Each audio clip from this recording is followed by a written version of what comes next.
Nobody's coming to save me. Nobody's coming to save you guys. If you're waiting for something magic to happen to create content, you're kidding yourselves. There's nobody going to come to save you. I learned that the hard way, and I'm not going to let that happen to you. In this video, I'm going to show you the real estate agent YouTube success formula that finally changed that for me and for thousands of agents I've coached since. Subscribe if you're new. New video every single week. All right, let's go.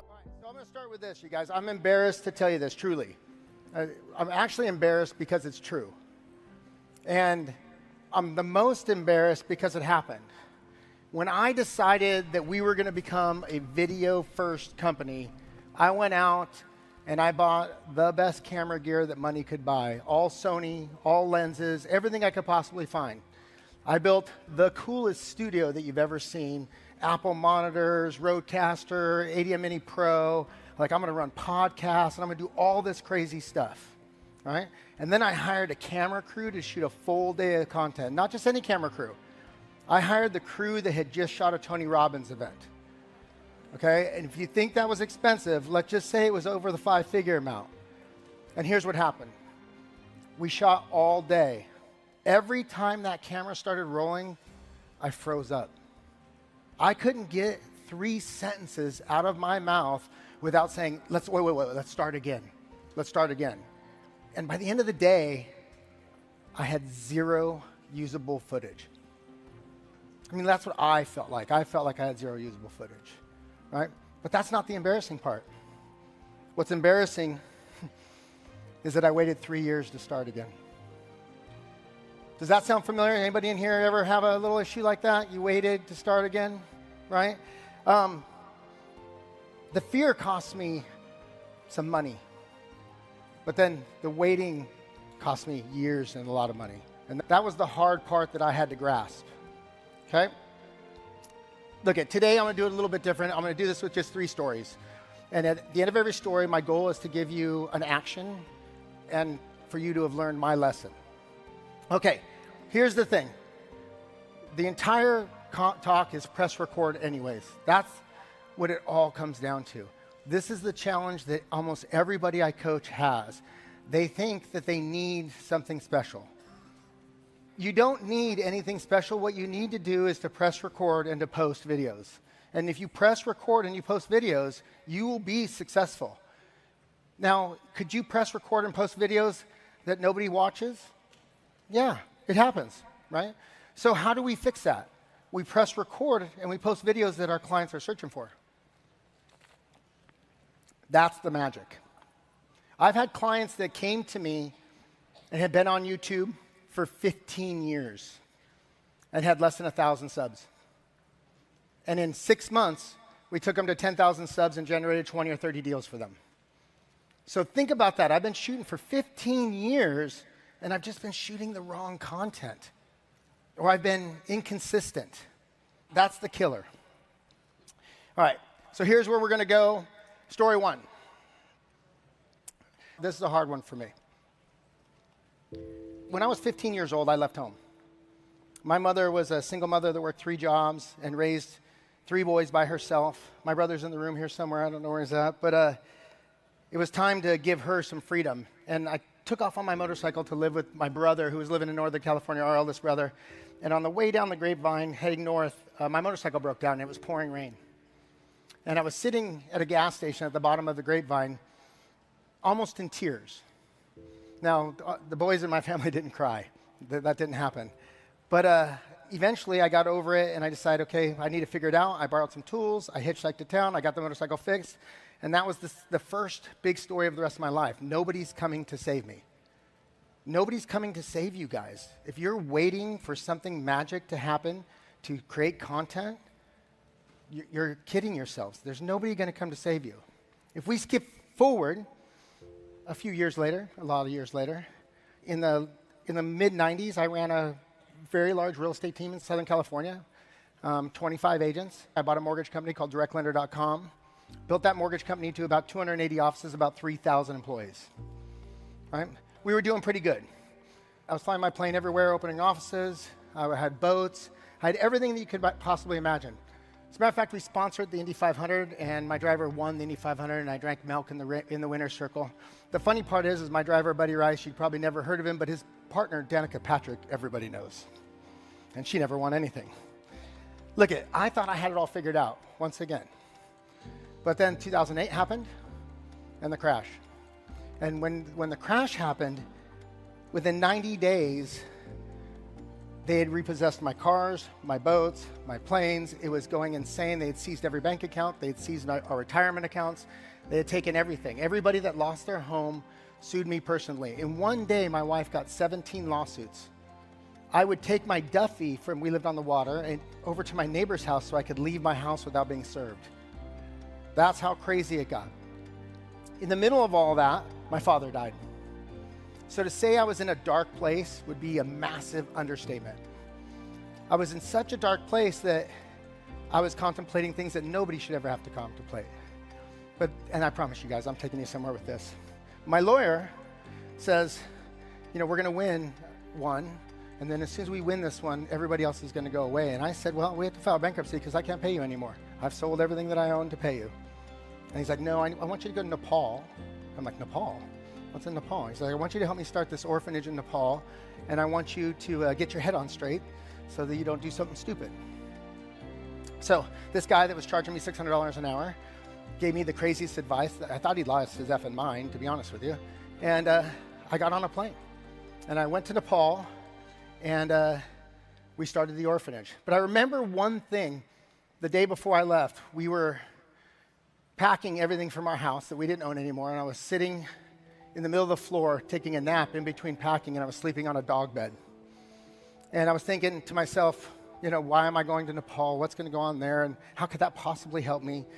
And I was eating some takeout food, and I remember thinking to myself, this plastic fork's the only thing that they can't take from me. This plastic fork. And I still have that fork. It sits on the shelf behind me, believe it or not, because I was like, this is what happens. This is what goes on. And we went off to Nepal. I got on the plane, and next thing you know, I'm landing in Nepal, and I'm meeting these amazing children. Here's a picture of my wife with all of our kids, and I'm starting to realize what true hardship is. I remember I was living at the orphanage for about a month, and then we got a call that there were two girls living by the river by themselves. The river's where all the sewage gets pumped, just so you guys know, so it's gnarly. And the girls were 5 and 3. And they're in this picture. They're all the way on your right there. And the 5-year-old was doing everything she could to protect her 3-year-old sister every day.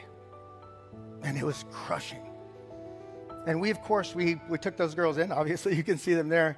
And it changed. Everything in my life changed at that point. I realized that true hardship is not a loss of money or not generating income or generating business. True hardship lives somewhere else. While I was there, I lived in a shack for about a month in the Himalayas. I've got another friend here in the room that was actually on a hike with us where we went by this shack. My wife was there. And there was no running water. There was no internet. There was no phone service. There was no indoor restroom. And then we were about 20 minutes away from anybody. But I got more knowledge and more thoughtful in that shack than I've ever gotten anywhere in any boardroom. Silence can fix you. And if you guys just think about what you need to do and quit analyzing it, it's going to take you somewhere that you've never believed you could go. Because I came back from Nepal. I grabbed my wife. 35 years together. She's right here somewhere. Right there. Look at. I know I'm not supposed to cuss, but that girl has put up with some shit, let me tell you. I came home, I grabbed her, and I said, come on, Deb, we're going to go back to Nepal. And my wife, you guys got to realize, we were staying at the Four Seasons in the Ritz-Carlton. We weren't camping in Nepal where there was no electricity and where we would take a shower in a rice field.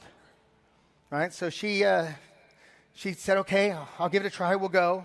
And we head off to Nepal.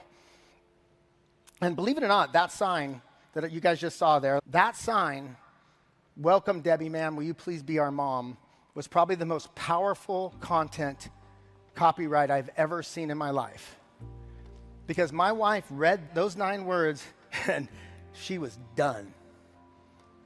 There was nothing that anybody could say ever again. Those kids were hers, right? She never stood a chance.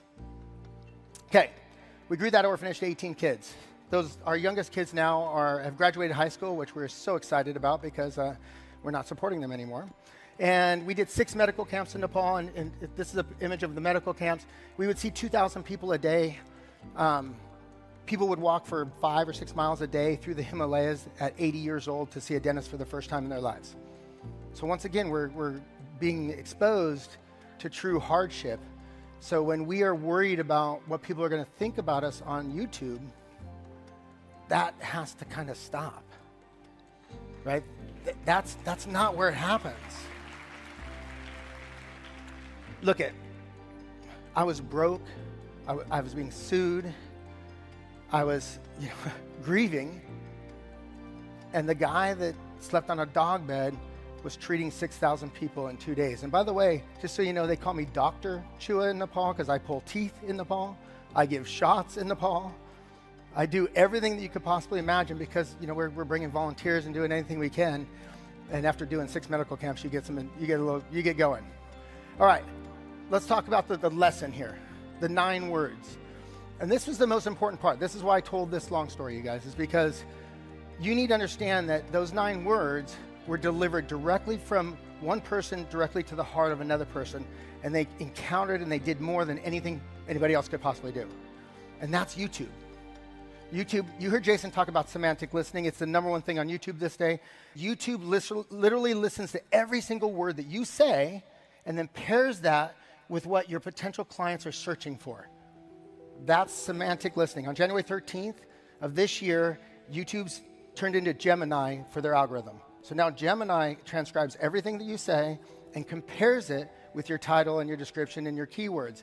So now if you know what your clients are searching for, and by the way, you're all going to hate me for this because what do you think the #1 thing they're searching for is? Property tours, which everybody hates. But if you want people to find you, sometimes it's, what happens if my home inspection's bad? Or, how do I prep my house ready for sale? There's all of these words. YouTube will reward you for it. Listen, when you're looking for views and you're looking for engagement and you're not looking to generate business, those are vanity metrics. What we want to do is to say exactly what our clients are searching for and present that to them and have them call you. When we got back from Nepal, I decided that we were going to do some traveling. I got a call from Tom, and Tom said, 2016-ish, Tom says, you should come coach. Now, I had just run a fund for Carlyle, a $250 million fund as their COO. I probably had an ego that was significantly bigger than it should have been. And I was like, I don't really work for you, Tom. Maybe you could work for me someday. Right? And then my wife and I had a long conversation. She says, well, we could travel the world. You coach on on phone and on Zoom. And I'm like, oh, that's killer. So I called Tom and I went to work for Tom as a coach. And I said, I'll probably only do this for a year. And I'm just going to travel the world. And we did. For 3 years, I coached from 45 countries. My wife likes to say it's 35, but I think 45 sounds better. And we just coached from anywhere. And I remember being in Africa, and there was no cell service. And I found a water tower. And if I climbed the water tower, you could get cell service. So I'm on this water tower in the middle of the night in Africa with my phone doing coaching calls. And lions are growling in the background and roaring. It was freaking hilarious. But I'm like, how cool is this stuff? And then I said, well, I need to show this to the people. So I started travel channels. Those travel channels now have about 800,000 subscribers between my Instagram, my X, my YouTube, my Facebook. It's called Planet Posts. And we just traveled and we shot. And then I realized something. I'm still hiding. I'm shooting clips here and there, my wife on a paddleboard, photos, but I'm still not shooting video really. And video's king, right? Like I need to be shooting video, and how can I expect my clients to shoot video if I'm not shooting video? So I decided to go all in and shoot video, and it was horrible at first, you guys. It was a video every single week, but I built a little van life channel up to about 138,000 subscribers. I grew my coaching channel to about 107,000 subscribers. And I just kept shooting. And guess what? What do you think happened when we had a bad video? We posted it anyways. The videos don't matter. My team posted a video on the Aaron Cuha channel of me doing a YouTube training in Cabo a few months ago, and the audio is horrible. And they're like, "Are you okay with this?" I'm like, "Absolutely. Who cares?" Like, everybody will talk about the audio on the comments, and we'll get more views. The quantity is going to outperform quality every single time. That's the key for YouTube. Look, I'm not any different, right? I'm the same guy that's been on the internet for 15 years now. I mean, I've just the same pretty face. I've got a few more gray hairs. My voice isn't any different. I'm not David Attenborough. I'm just shooting more content. And consistency cured my confidence problem. So the more consistent I got, the easier it became. Look, as you shoot, confidence will catch up. And then you're off to the running. Now, I did something special just for this event, just so you guys know. One of the things that I hear from my clients all the time is, well, I don't have the time. Just so you guys know, I do about 80 coaching calls a week. I wrote a book last year. I'm writing another book this year. I run a construction company in Park City. We did about 120 projects last year. I speak for Tom all over the place. I am the poster boy for no time. 6 weeks ago, I started a new travel channel called Living in Cabo. Now I'm paying a videographer down there to shoot the videos. We spent half our year in Cabo. But we decided to put about a $500 budget on it. I started to shoot just the best that we could get from them. They should all be over 12 minutes, but they're all 5, 7, 8, 9, whatever I can get. In 6 weeks, I grew the channel to 12,000 subscribers. But that's not the funny part. The funny part, thank you. The funny part is this. I've had 28 downloads of our buyer's guide. So I've sent Nick Fong, my guy in Cabo, 28 leads so far. And we've had one listing, $1.8 million. Just so you guys know, they charge 8% in Cabo. So my 25% is 18,000 bucks. I'm pretty happy with that. Right? This is the challenge for you guys. In 6 weeks, I built a channel that's probably bigger than 90% of the audience and has generated more deals than most of you have done this year. That is the difference between going all in and messing around. That's it. Okay, here are my 4 rules. You press record before you're ready. This is the most important thing. If you're waiting until you're ready, you're never going to press record. So you press record before you're ready. Quantity will beat quality. More channels have died from inconsistency than anything I've ever seen. And for those of you that are asking if your channel's dead because of inconsistency, all you have to do is get consistent again in 10 to 15 videos. YouTube will turn you back on. Do not start a new channel. That's moronic. I don't care what anybody says. Okay? Never miss a week. That Cabo channel that I told you about, how do we do it so fast? 2 long form a day. That's right, 2 long form a day. We won't do 2 long form a day anymore. I did it just for this show. Now we'll go back to maybe 3 a week.